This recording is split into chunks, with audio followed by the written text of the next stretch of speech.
We're very excited to welcome Joyce back to Revolution Books, and very, very grateful that she's agreed to appear as a benefit for our bookstore.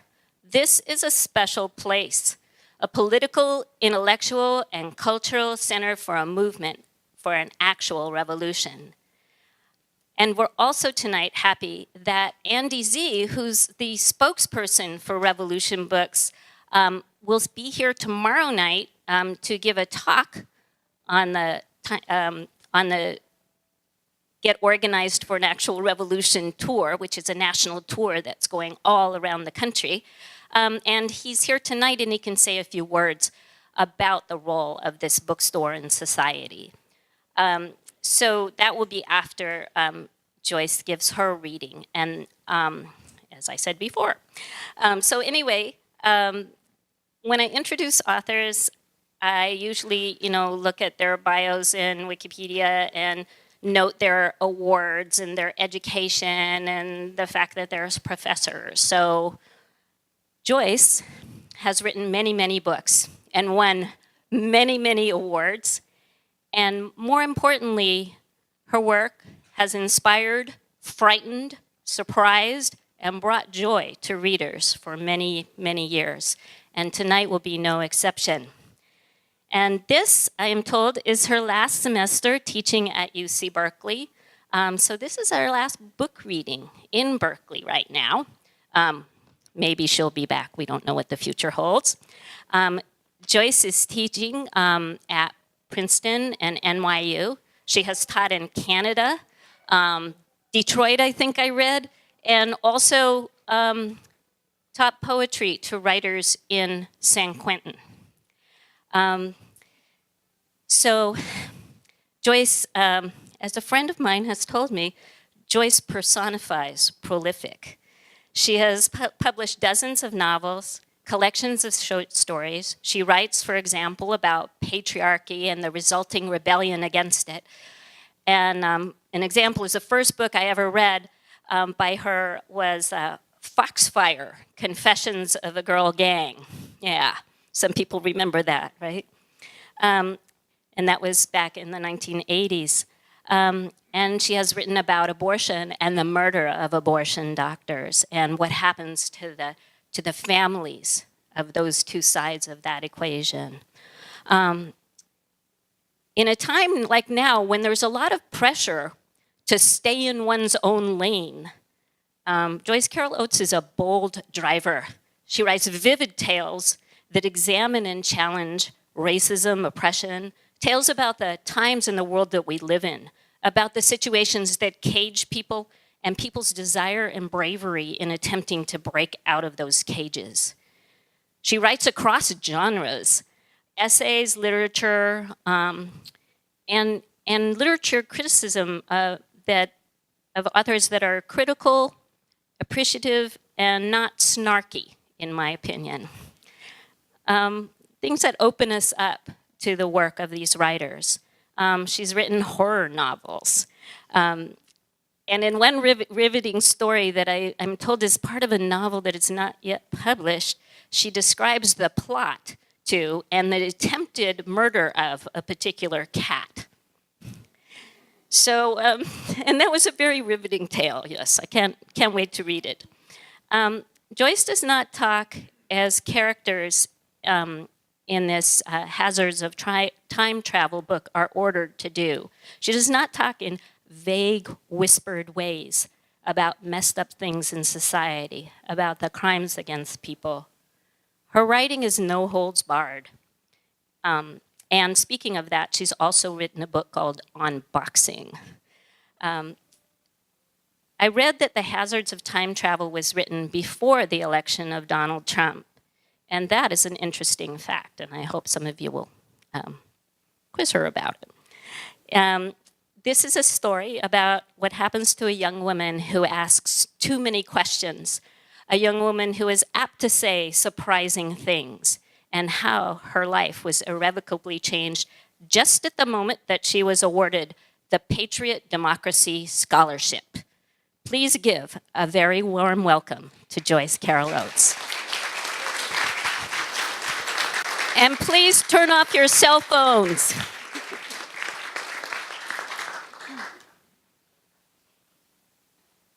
Thank you for that beautiful introduction. I was sitting there sort of thrilled and breathless, wondering what else I had accomplished. I thought I should just quit while I'm ahead. But it was a really beautiful and such a thoughtful introduction, which is one very good reason for people to come to this bookstore. I was asked what I liked about this bookstore, and I would say that's one stellar example, the care and thoughtfulness that goes into just reading and seeing what writers are trying to do. So this evening I'll read a little bit from my new novel, Hazards of Time Travel. I should ask how many people in the room believe in time travel. One person? Oh, just one person. People are sort of sitting with their arms folded, you know.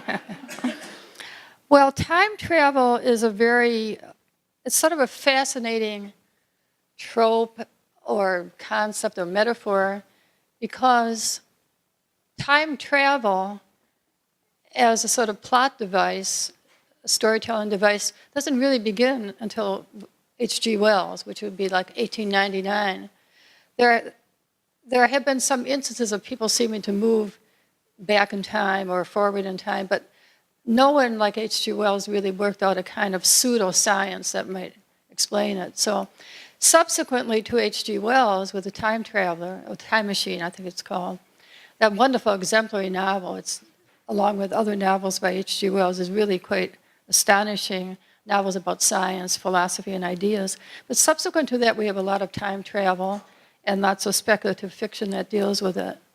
But it's kind of interesting to think that more or less it's invented, like vampires and werewolves. You know, those are sort of like Gothic ideas, haunted houses, all those things that one may have a vague idea that these phenomena existed in history, but not really. There are not haunted castles or haunted houses. Those are literary traditions. And when you think of those concepts or those myths, you're basically thinking of a literary tradition rather than a historical tradition. So time travel, I think, answers to our yearning for the ability to move in time as well as space, to move backward. Many people move backward in time because they're trying to evoke a past lost life, could be their own childhoods. The concept of moving into the future would be really terrifying if one could actually do it. I think the terror underlining the movement in time has never been really explored, I think, in terms of what it would be psychologically, until my own, I don't want to say until my own novel, but I spent a lot of time in the novel dealing with this ontological dislocation of a person who is in a place literally before she was supposed to have been born or before her parents are born, just so that there are no ties and there's no rootedness. Most of us have no idea what that sort of ontological dislocation would be like. It's sort of a metaphysical curse. It's just very horrible. So when I read this novel and I'm catapulted back into the past, some of it my own past actually, I have this sense of vertigo. It's really like a sense of extreme visceral unease. So I was trying to evoke that in the novel so that it wasn't like a science fiction, sort of a flippant story about time travel, but to try to explore the possible psychological ramifications of a real exploration of moving back in time. So the novel is called Hazards of Time Travel. And the original title for years, I started working on it in 2011. What an innocent, happier time that was. Can you believe it? In those years, from like 2008 onward through Obama's tenure, we were actually complaining. I can't remember now what we thought we were complaining about during those years. Little did we know what was coming ahead. So when I wrote the novel, it was called Vicissitudes of Time Travel. And that was the title, working title for many years, Vicissitudes of Time Travel. I just sort of like all the S's and that word. So of course, when I finished the manuscript and showed it to my editor, there was this sort of resounding silence about the title. And then they did the dread thing that publishers do. They showed it to the marketing people, which is, they don't want to say the horrible words themselves, so they sort of give it to marketing. And they said, vicissitudes is a completely unknown word, like nobody's ever heard of it, and they have no way of finding out what it means. They can't pronounce it. So could you find some other word that's less offensive to the intelligence level of the average American?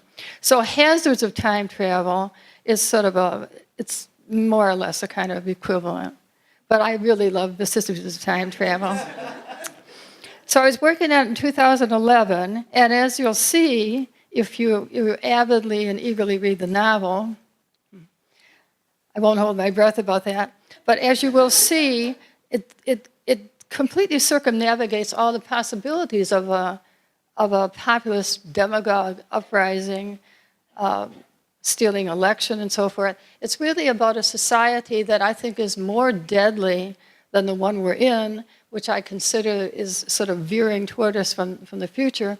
That's the society of total surveillance, so that every move you make and every facial expression that you express is sort of recorded somewhere in some vast invisible place, and your whole being, it's like we're eviscerated, and everything inside us is outside, and it's put away in data bank somewhere.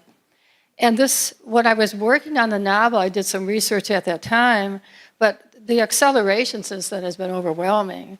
So that it's very common now that people have facial identification, and of course, this fingerprint identification, voice identification.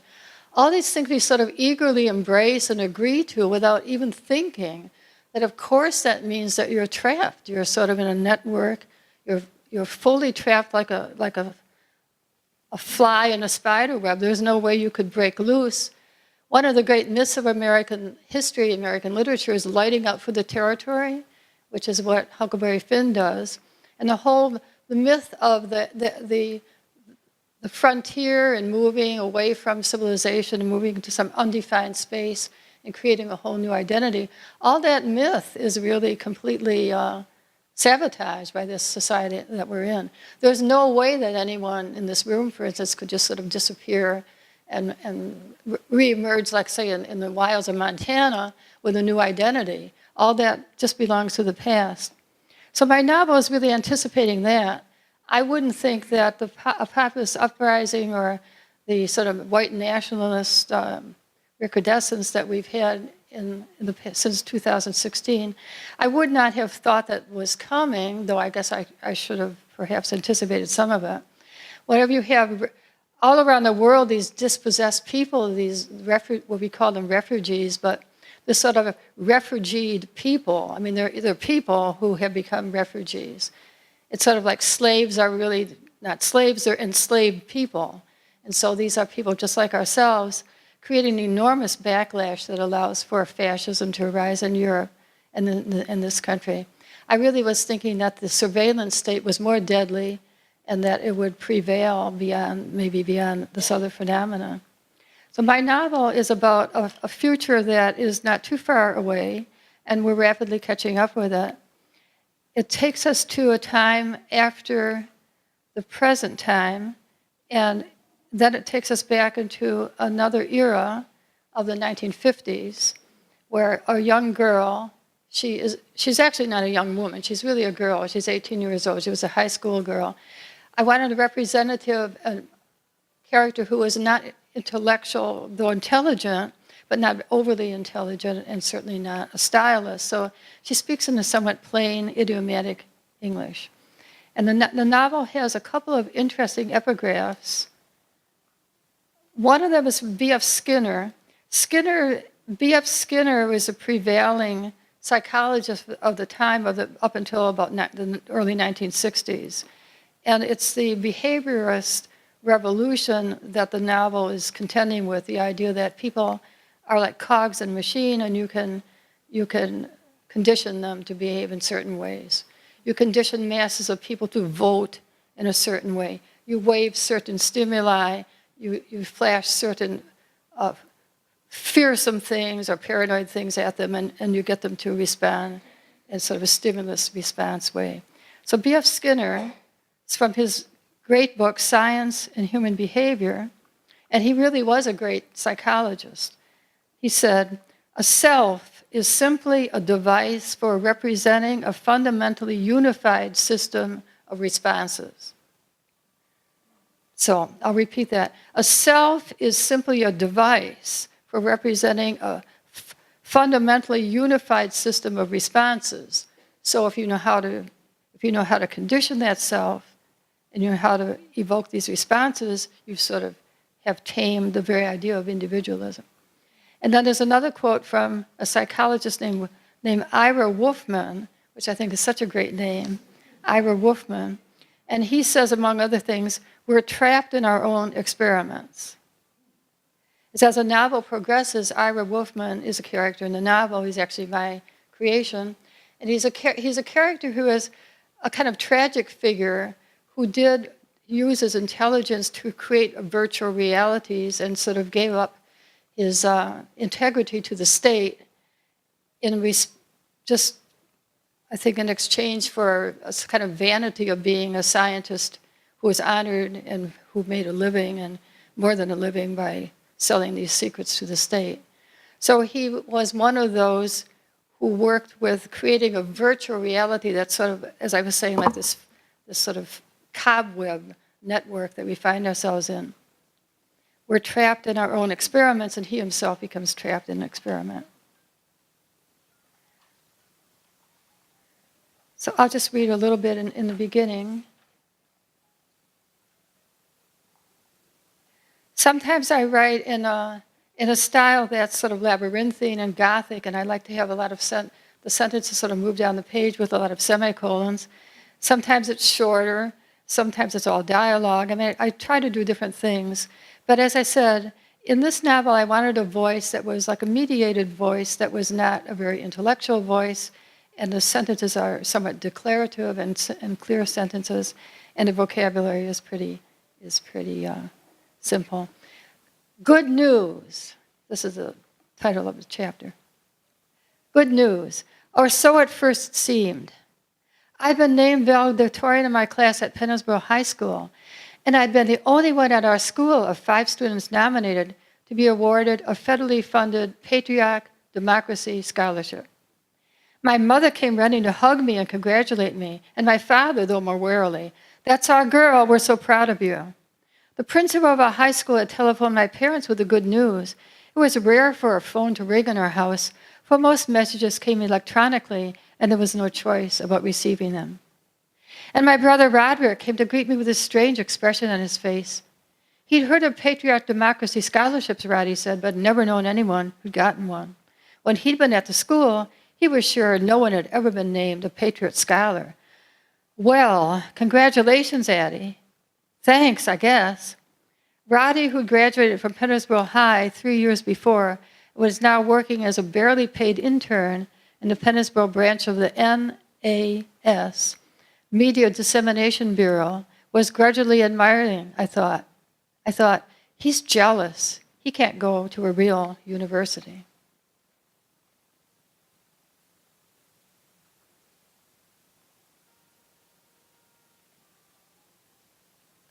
Somehow, without realizing it, over a period of years, I'd acquired a reputation among my teachers and classmates for saying surprising things, unexpected things, that other students would not have said. Impulsively, I'd raise my hand and ask questions.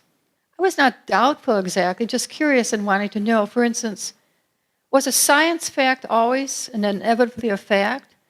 Did water always boil at 212 degrees Fahrenheit, or did it depend upon how pure the water was? And were boy students always smarter than girl students, judging from actual tests and grades in our school? Some of the teachers made jokes about me so that all the class laughed at my silly queries. Other teachers were annoyed or maybe frightened. My voice was usually quiet and courteous, but I might have come across as willful. Sometimes the quizzical look in my face disconcerted my teachers, who took care always to compose their expressions when they stood in front of our classroom. There were approved ways of showing interest, surprise, or mild disapproval and severity. Our classrooms, like all public spaces and many private spaces, were, quote, monitored for quality assurance, but adults were more keenly aware of surveillance than teenagers. Each class had its spies. We didn't know who they were, of course. It was said that if you thought you knew, you were surely mistaken, since the DCVSB, quote, Democratic Citizens Volunteer Surveillance Bureau, chose spies so carefully it was analogous to the camouflage wings of a certain species of moth that blends in seamlessly with the bark of a certain tree. As Dad said, your teachers can't help it. They can't deviate from the curriculum. The ideal is lockstep, each teacher in each classroom performing like a robot and never deviating from script under penalty of, you know what. Oh, was this true? For years in our class, the class of NAS 23, there had been vague talk of a teacher, how long ago we didn't know, maybe when we were in middle school, who deviated from the script one day, began talking wildly and laughing and shaking his fist at the eye. In fact, there were probably numerous eyes in most classrooms, and all invisible, and was arrested and overnight deleted. So a new teacher was hired to take his place, but no one remembered the teacher who'd been deleted. And after a while, we couldn't even remember clearly that one of our teachers had been deleted, or had there been more than one. Were certain classrooms in our school haunted? In our brains where the memory of X should have been, there was just blank. This is one of the ways that people are removed in the society. They are totally deleted, and anything that has to do with them is erased. So soon, people have totally forgotten about them. I was not aggressive in class, I don't think so, but compared to my mostly meek classmates, some of whom sat small in their desks, like partially folded up paper dolls, it's possible that Audrey and Stroh stood out, unfortunately. In patriotic democracy history, for instance, I questioned facts of history. Sometimes I asked questions about the subject no one ever questioned, the great terrorist attacks of 9/11/01. But not in an arrogant way, really, just out of curiosity. I certainly didn't want to get any of my teachers in trouble with the Education Oversight Bureau, which could result in them being demoted or fired or deleted. I thought, well, people liked me mostly. I was the spiky-haired girl with the big, glistening, dark brown eyes and a voice with a little catch in it and a habit of asking questions. Like a really young child with too much energy in kindergarten, you hope will run in circles and tire herself out. With a kind of naive obliviousness, I earned good grades, so it was assumed that despite my father being of a certain caste, I would certainly qualify for a federally mandated state democracy university.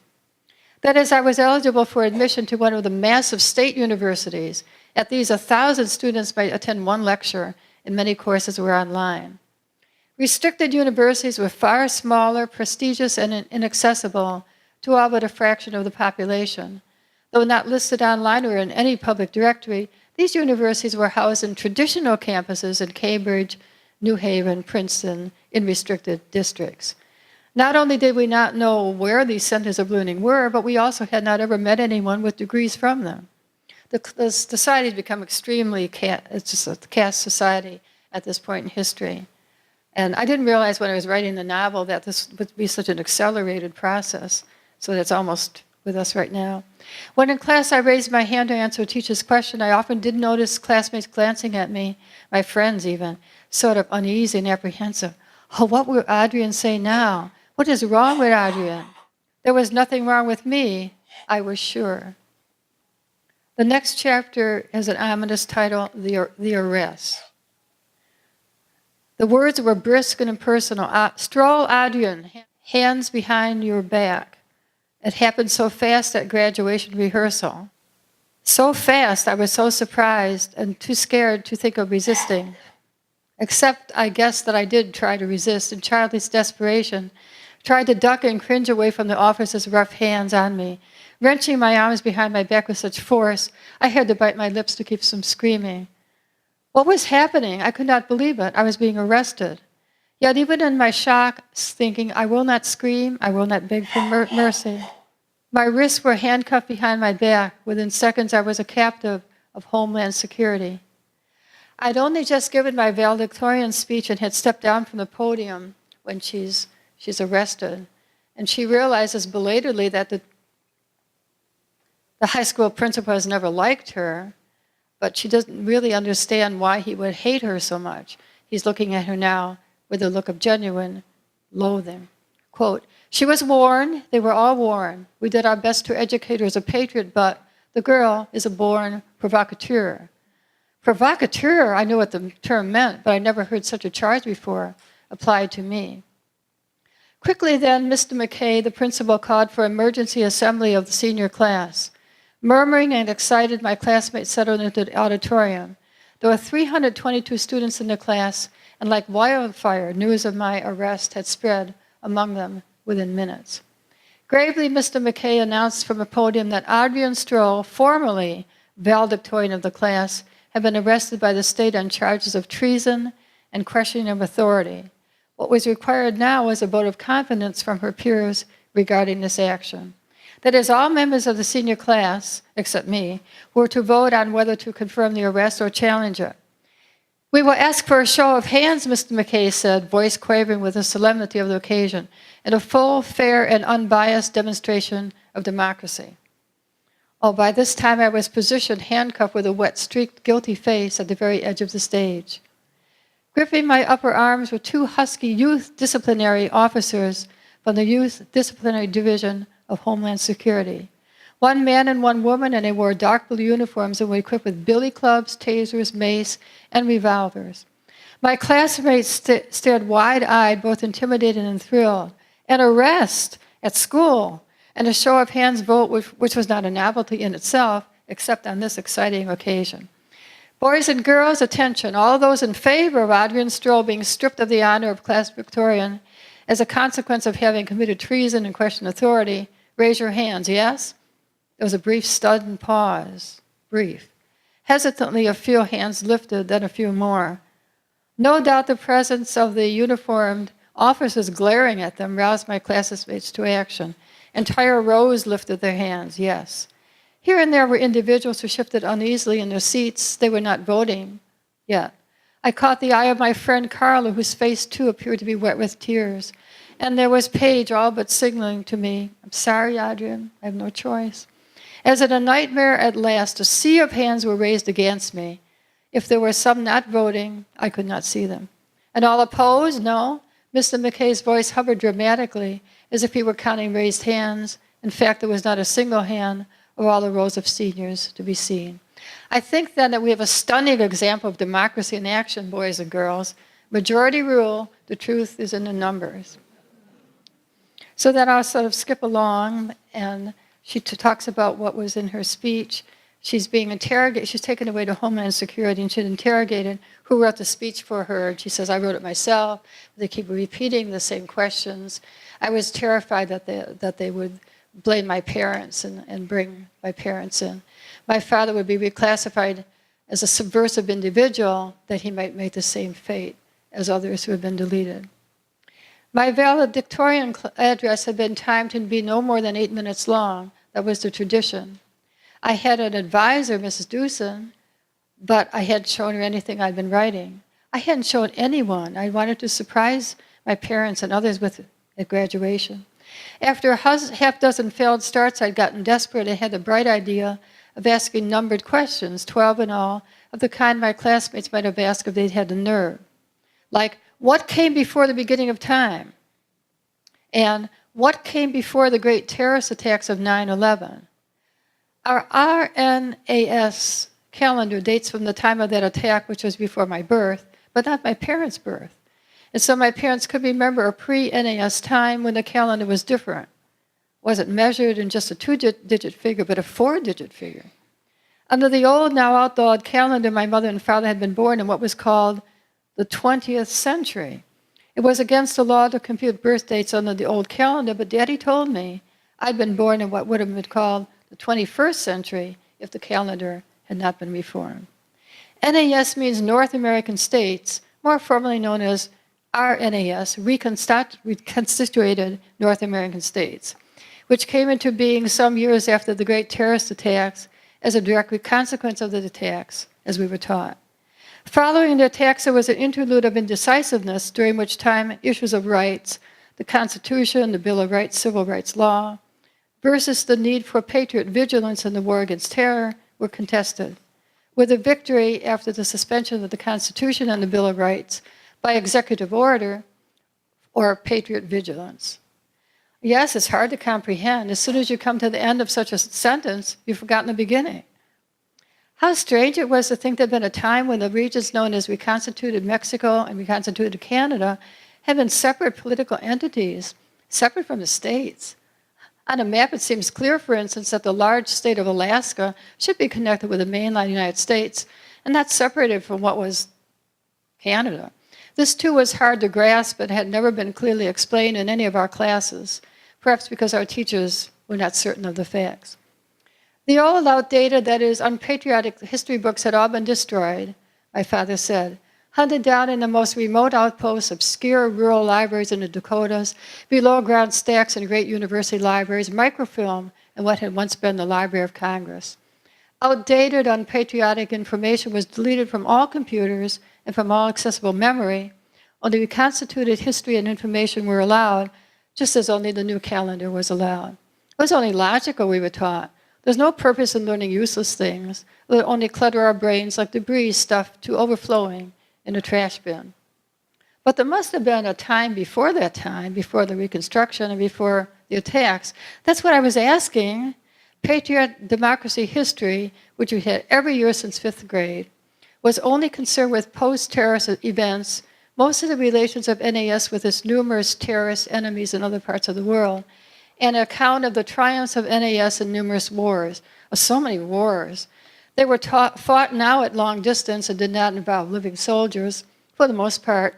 Robot missiles were employed and powerful bombs, said to be nuclear, chemical, and biological.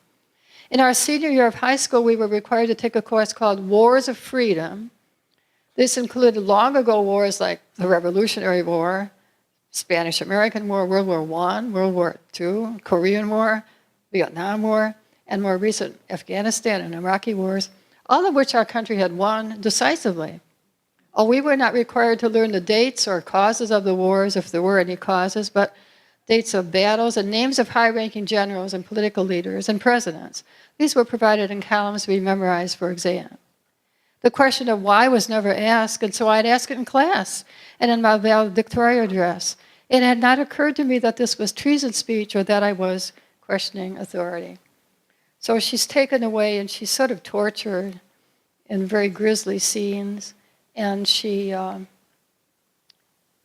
could never confess that anybody helped her with her speech because nobody had helped her. So at the end, she's just crying. She starts to break down, and she's been given shock treatments, and she's put in this wired chair, kind of electric chair. The interrogation continued. Essentially, it was the same questions always over and over again. Who wrote your speech for you? Who influenced you? Who was your collaborator in treason? But she never says anyone. She thinks that she could involve the principal. She could involve some of her teachers to sort of save herself, but she doesn't do that. It was your brother Roderick who reported you as a treason monger and a question of authority. You have been denounced by your own brother. I began to cry hard. I lost all hope. Of all the things the interrogators had told me, wanted me to believe, it was only that Roddy had reported me. That seemed possible and not even surprising. I could remember how, squeezing my hand when he congratulated me about my good news, Roddy had smiled, his special smirking smile just for me. Congratulations, Addie. So after this, she's punished. She's not deleted, and she's given a sort of mild punishment because she's only 18 years old. She's sent back to be sort of rehabilitated. She's sent back to one of the most ghastly eras in the history of the world, the 1950s. And I chose very carefully a ghastly place, which is rural Wisconsin, and right the heart of the country. And she's surrounded by these good Christian girls, and they actually are sort of nice Christian girls. She herself is not Jewish, but she falls in love with Ira Wolfman, who was like the only Jew in the whole place. And they've sort of vaguely heard of Jews. They have a vague idea Jews are sort of from New York City. So anyway, Ira Wolfman is one of the heroes of the novel, though he meets a tragic fate. And when I finished the novel, I looked in my email one morning, and there in my inbox, Ira Wolfman had written to me. I thought, oh, he'd written to me from some other dimension of time. And so I read it, and there was a real person called that. And I chose the name because I thought it was a beautiful name. It just combined so many wonderful things. And he's a very intelligent person in the novel. This Ira Wolfman seemed like a nice person, too. I determined he wasn't going to sue me. So that was fine. And we had a little brief and fleeting and short-lived communication with each other. Now, the novel is actually, in many ways, a political novel. Most of my novels are implicitly political. They're arguing for certain moral and ethical values. I don't make the politics, not the propagandist, and I don't put things, really out there. So it is a political novel, and yet I think in some ways it's a novel just about the strategies that we have to make to survive in a corrupt and contaminated and toxic world. Not everybody is going to be heroic. Not everybody has the power to be a great leader or revolutionary even. But most people are going to have to survive. So the novel raises questions I think will reside with the reader. The narrator herself is really a broken person. She's almost annihilated. She sort of picks herself up, as we all have to do in our lives. Your back is broken, you're on the floor, you sort of pick yourself up, and she looks around and she sizes up the world that she's in, and she makes her own peace with it. So the novel comes to a kind of resolution at the end, and it was a resolution that seemed to be something that a person could live with in a realistic way. And so the novel starts in one time zone and ends in another time zone in the 1950s, and this person who has really suffered a great deal, but she has not committed suicide, she's not been destroyed. She has injuries that will never disappear. There are neurological deficits. Memories are tampered with in the novel by the insertion of little bits of metal and little things, and just injuries to the brain. You can easily hurt someone's brain. You can delete memory by doing something to the brain. So she's one of these people. I'll always be susceptible to migraine headaches. I can't play catch as others can. I play with my little step-niece and step-nephew, for instance. I so often fumble the ball. And I still cry for no evident reason. But Jamie, she marries young, Jamie comforts me at such times without asking me what is wrong. And Rufus, too, if he hears me. Rufus is a dog. There's usually a dog or a cat in a novel of mine, and here it's a wonderful dog. So she winds up on a farm. It's sort of just a rural, kind of pastoral ending. In the afternoon, however, people are visiting this farm. They are anti-nuclear activists who are also artists. I have a few pages here about the introduction of SANE, S-A-N-E, Society for Abolition of Nuclear Energy, Nuclear Weapons, SANE. When I was a student a long time ago, the SANE activists appeared on campus, and they were just astonishing.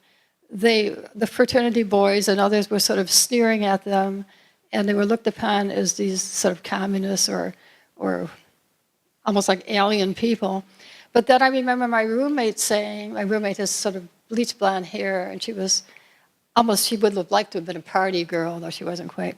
And she said, what they're saying really makes sense. And I remember that decades later that even though almost everybody was anti the SANE activists and thought they were just, rabble-rousers of terrible people, nonetheless, I think something resides with people standing there. And as my roommate said, I think they make a lot of sense. So thank you.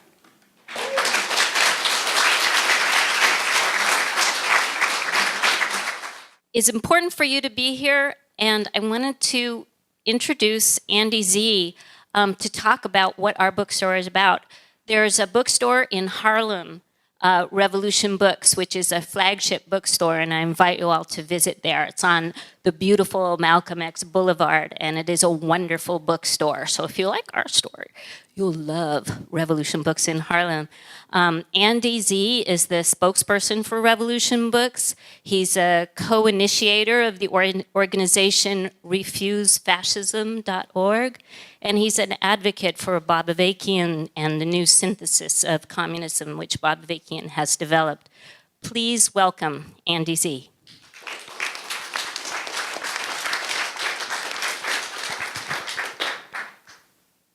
Thank you, Joyce.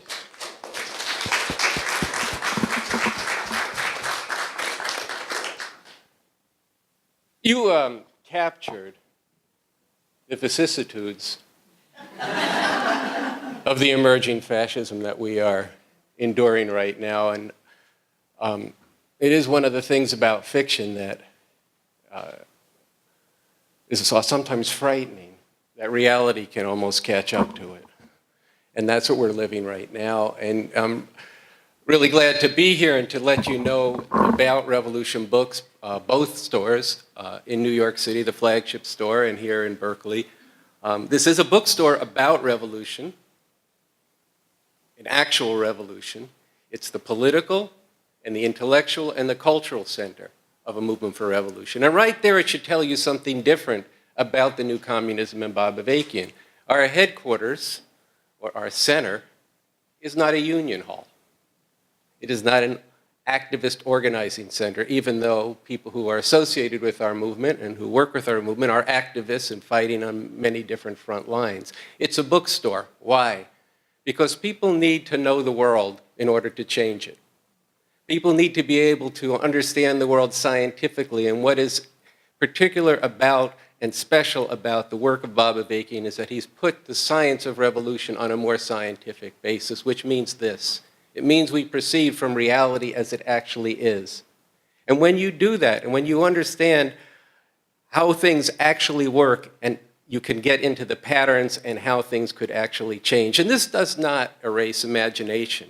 It actually gives flight to imagination. There is no contradiction between good science and awe and wonder at the unknown and flights of imagination. And this is why it's so important that this bookstore and the Bookstore New York features many writers and poets of fiction, because through that power of imagination and that skewing of reality, sometimes you get very close to reality, but also enables people to understand what the past was, what the present is, and what could be in the future, in the negative, but also in the positive. So this is what we do at Revolution Books. But we are in a very tight spot right now with this emerging fascism. And I did want to read to you from, Revolution Books was quoted in the Washington Post this morning and then again in the San Francisco Gate. I don't know if you're aware of this, but this past weekend, I'm sure you're aware of the attack on the murder of some Jewish people down in Southern California, second anti-Semitic attack. But at the same time this was going on, actually at almost the exact same time this was going on, in Washington, D.C., I don't know if you're familiar with a bookstore called Busboys and Prose. Politics and Prose. Yeah, sorry, Politics and Prose. Well, that fascists came into that store this weekend, and Revolution Books wrote a statement which was then quoted in the Washington Post. I won't read the whole statement, but I think it speaks to this moment. In these times, people of conscience and conviction must come to the support of Politics and Prose and more work to drive the Trump-Pence regime from power. We encourage people to watch the film by Bob Avakian, The Trump-Pence Regime Must Go. In the name of humanity, we refuse to accept a fascist America. A better world is possible. Revolution Books is the political, intellectual, and cultural center of a movement for an actual revolution. This is a revolution to put a stop once and for all to the wars of empire, white supremacy, brutalization, the degradation of women, and the persecution of immigrants, and the destruction of the environment. A revolution, a total revolution to emancipate all of humanity. And we call on every person whose work, morality, and values aspire to a world of diversity and overcoming oppression of all peoples, regardless of nationality, race, gender, or beliefs, to stand with Politics and Prose and with authors and voices exposing this dangerous movement. And this is very important. This bookstore where you are tonight has also been attacked by fascists, I think 3 times, once 10 times. But a couple times extremely seriously, including a threat to burn it down last year. And I came out here for that. And this is not trivial. These things are connected. And if you lose the ability for critical thinking and centers of critical thinking and centers of where the world could actually be changed and where people can grapple with these big ideas, you can lose the whole thing. It may seem incidental when we have concentration camps right now on the border with tens of thousands of refugees being separated from their families and children separated from their parents. It can seem trivial in relationship to that, but it's a single piece, and I think some of that was conveyed in a little bit of this novel that we heard of where there's threads that connect the life of the mind with the life and the destruction of people's bodies. So with that, I just want to welcome you once again to Revolution Books. I want to thank you for coming and supporting the store and encourage you to sustain the store. You are in the people's whatever of Berkeley. So they are blessed here with a low rent in New York. We are not. And so that store also needs a tremendous amount of support. If you come to New York, we're in Harlem, 3 blocks from the Schomburg Center for Research into Black Culture in the heart of Harlem. But I encourage you to do 2 things. 1, support the store more than just your donation tonight, but to donate to that. And 2, to get into not only the novels and the fiction and the nonfiction that we have here, but to actually get into the work of Bob Avakian and find out that there actually is a way that we could end this nightmare for humanity. And it is a nightmare, and it is advancing. And even if you live in Berkeley or New York City and it doesn't seem so bad, it really is. And so this is something you need to get into. Tomorrow night I'll be talking more about this. As Reiko said, I'm on a national tour, the title of which is, You Think You're Woke, but You're Sleepwalking Through a Nightmare. This system cannot be reformed. We need an actual revolution. It's time to get organized for that. So thank you very much, and let's welcome Joyce back for a question and answer. Thank you. In the age of surveillance that you're talking about, what is your opinion about schools like Berkeley that really believe in the value of data collection, data science, and what it can offer? Well, I'm not sure how I can answer that. I probably don't know as much as you know about the subject. You're thinking of certain departments and research in certain departments. Well, you probably know much more than I do. What do I think of it? I don't know how to answer that. Much of this seems to be evolutionary and inevitable. I'm not sure that one can, have a romantic. Go ahead. Well, I didn't answer the first question, but that's fine. So I'll try for the second. Okay. You mentioned about struggling with your publisher on this title. How did you ever get a book published with the title Because It Is Bitter and Because It Is My Heart? Well, I didn't really struggle that much. It's just that it was pointed out to me that probably this is it too. It's just too much of it's too big. And I didn't know how to spell it, probably. But Because It Is Bitter and Because It Is My Heart is such a beautiful title. It's from a poem by Stephen Crane. I mean, I didn't invent it myself. But I don't know how I got away with it. It was a print cover. That was all that was on the cover, no image. I was intrigued that you've chosen science fiction, and I was intrigued by your very brief romp through the idea of time traveling. Time travel, yeah. And I was thinking about what you said, and I wondered if you would regard Proust's work as a kind of science fiction in which he has managed the sort of genius feat of telescoping time, both enlarging it and narrowing it, even within the sentences themselves. And by the end of that very long novel, it is a form of time travel, both backwards and forwards simultaneously. And I wonder where that might fit in your sort of taxonomy of science fiction literature. Well, I think it would be really pushing the definitions to say that Proust was working in that tradition like that. I mean, science fiction is more science fiction sort of descends from a number of specific people, and it really has its heyday in, excuse that expression, its heyday in the 20th century. And there's certain elements of the fiction that makes it science fiction. It's a little different even from speculative fiction or from surrealist fiction. But Proust is just one of those many writers who writes about the memory and the power and evocative nature, this powerful nostalgia of memory, which is like a visceral sensation. 99% of Irish poetry is looking back at the past and commemorating the past. So what Proust is doing is in that tradition. He just seemed to have done it better than anyone else. But time travel in itself is an interesting phenomenon. James Glick has written a book called Time Travel, and I think he's one of the few people who has really looked into it. Because time travel is not possible.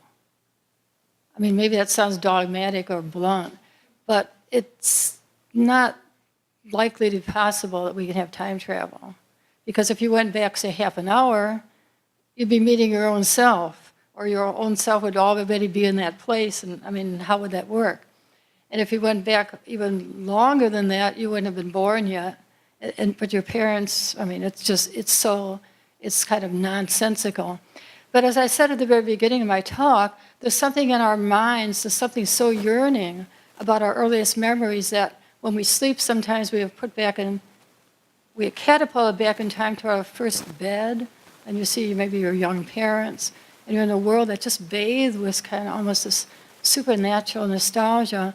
It's such a strong feeling that we can go and that we can travel in time, that I think naturally we have to invent some mechanism to make it possible.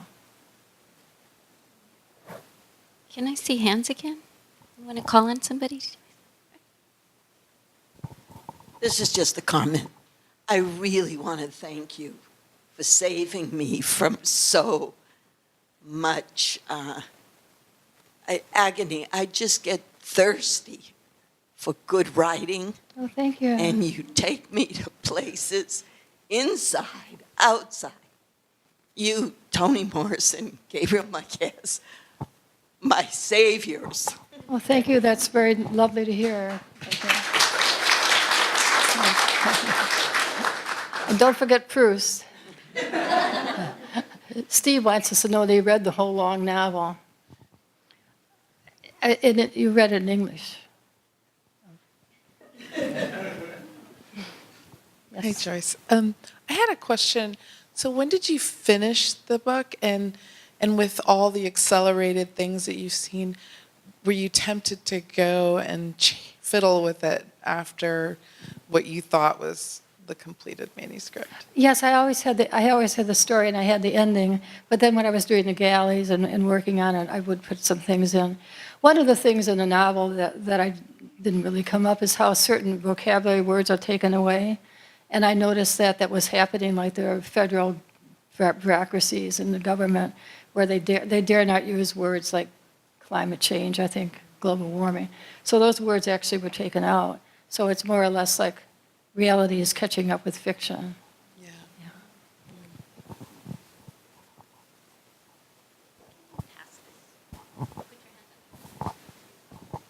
Thank you. So I wanted to ask, in this time period that you've set the novel in, not the time travel backwards, but the period where there's this new North America in this fascist regime, how is the rest of the world outside of North America functioning? And the reason I ask is because, when you look at the trend of the world after the Second World War, a lot of countries, for better or worse, have modeled their systems on what the United States has done. So I wonder, in that world, what is the rest of the world doing outside of North America? Have they become fascists? How are they functioning? Well, I think that you can surmise from the novel, though the narrator doesn't really know, but you can sort of surmise that it may be that we have a whole global, like there may be corporations that sort of run everything now. The idea of nation states may be gone. It's sort of like, maybe it's just one. We don't really know because we can't penetrate through that barrier. And there's only one political party in the United States, that's a patriot party. So whoever is nominated by the Patriot Party will be the next president. But the primaries are these people who are represented by symbols, and you don't really know who they are. So you sort of think, well, maybe it's like a committee or something. There's a CEO of the world globe, you know. So it's basically a radical reorganization of the idea of nation states, which I think is quite likely. I think we're in that sort of a situation now where we have international corporations that are really, in many cases, they supersede. They make more money and have more power than many nations. And I think you also mentioned in the book the enemies of what the U.S. is. The enemies are the quote-unquote terrorists. You always have to have an enemy. You have to have scapegoats. Would you care to comment on President Trump's perverted form of time travel?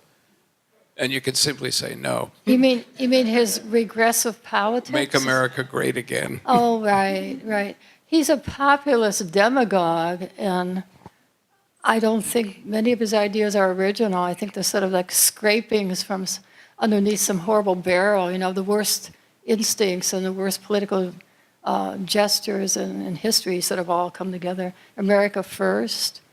It's not that he would have us personally even know any history, but maybe somebody told him about it. What is his name? Is it Stephen Miller? The Santa Monica Goebbels, as he called. He probably told Trump these things. I think Trump is somebody who's so vain and so maybe unintellectual, just intellectually incurious. You know, he probably doesn't have any sense of necessarily what he's doing. And I'm sure he can be manipulated by powerful interests. I don't think he would be president except this upper 1%. You know, very, very wealthy people and corporations. Obviously, they put him in place and they profit from him being there. They don't pay as many taxes and all sorts of things are possible because he's sort of like the popular symbol, and who knows who's really propping him up. Thank you so much. I really appreciate your writing, and I find you very inspirational. I have a question, and that is, I would love to take a writing class with you, but I know that I'm not going to go to Cal again. So do you ever do writer workshops anywhere that I would be able to do Well, that? I just ironically or coincidentally, I did a memoir workshop at the Lafayette Library. No. For 10 people, I think, who are in that jurisdiction or that area, the card holders for Lafayette Library. I'm sorry, well. Are there students of our author here I tonight? think there's one shining student. Just published. Yes, published. Yeah. Already. Yeah. I just wondered if any of the students had a question they wanted to ask that maybe they wouldn't ask in the context of a class on literature. I don't know that Francie is a representative student, but there's a student, yeah. What question am I supposed to ask? Oh, just make it Hopefully up. one that pertains to what we're doing here this evening. Oh, okay. I did have a very specific question about the book, which was somewhere toward the beginning. I think you wrote about cancer being caused by bad thoughts, by negative thoughts. Wow. And I thought it was interesting that in the future people might believe that. So just wondering if you could comment on that. Oh, it's just that they make anything up. You know, like cancer is caused by, the wind machines in your ear or something. Cancer is caused by the bad thoughts are thoughts that are dissonant thoughts, like against the government. You think a negative thought about the government, then maybe you get cancer. Once the government controls everything, they just control the so-called facts of science, and it becomes just propaganda. That was what was meant by it. Just a couple more questions? Oh, is that good? Yes. Hi, Joyce. I wanted to just thank you for everything that you've done. You're just an idol of mine. I also wanted to make sure the room knows that in addition to reading all of Joyce's amazing work, she's phenomenal on Twitter, and I love your Twitter feed, and I wanted to ask you, how do you deal with trolls, and how do you stand it sometimes, being on that platform? Well, that's an interesting question. I guess I'm not even aware of it. You know, it's sort of like hidden ground. You post something and then you just don't look anymore. And I sort of take refuge in cat pictures and cat videos, which I think even the trolls don't mind that. But it is an interesting question because obviously young people in high school, middle school, and even younger, they are completely enthralled and under the thumb of the social media to the extent to which they can be bullied, their lives can be ruined, they can commit suicide. Whereas older people, I think, look upon it in a much more detached way. Like if 5,000 people hate you, well, maybe 10,000 people like you. Even more people don't care about you. And you can always just look at some cat videos. I think it must be generational because if you're older, you're just not vulnerable to. You don't really care. And when you're younger, all these opinions that are swirling around, they seem to matter so much to young people. But somehow I think it's just you get developed a skin as thick as an elephant hide or something.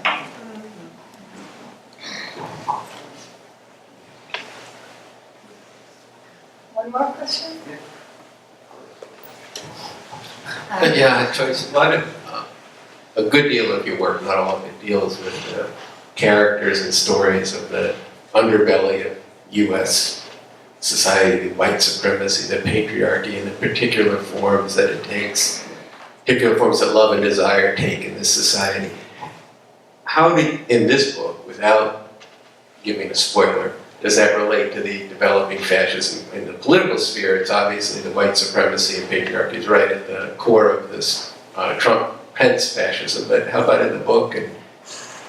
Well, I think the novel that's more relevant to that question is a book of American martyrs.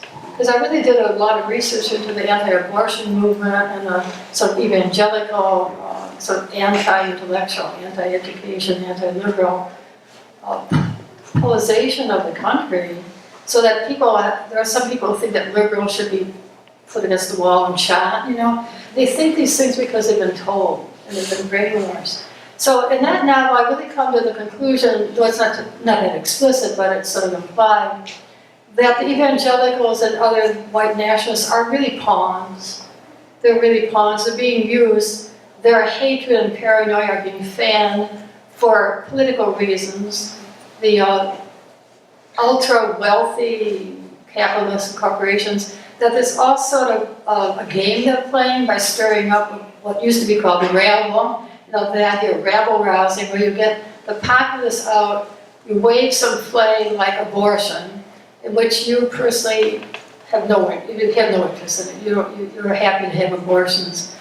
Your mistresses can have all the abortions they want, you don't care. But you wave that flag and get these people who are fundamentalist Christians get them all wrapped up, so they go out and vote. And they vote against people who believe in these things. So they vote for people like Pence. I mean, probably Pence predates Trump, stirring up this white nationalism. But as far as being genuine and from the heart, I don't really think it is. I think it's political expediency and very cynical. Okay, thank you so much. Thank you.